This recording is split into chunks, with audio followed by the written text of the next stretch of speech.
What's up mga katakers?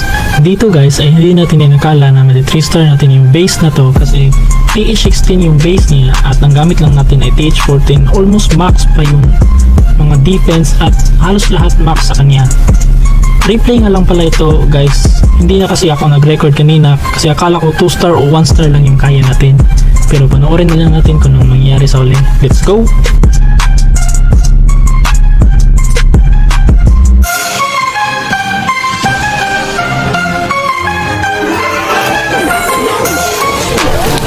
At dito guys, gumamit pala tayo ng Giant Arrow ni Queen para ma-activate yung weapon ni Town Hall at doon pupunta yung laman ng Blink which is balloon para sure talaga na masisira yung Town Hall.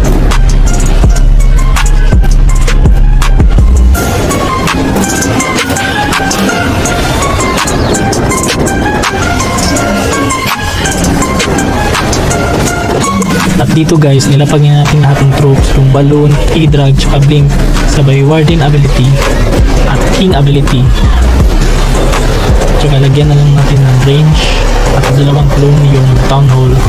Tsaka praise na lang natin yung town hall.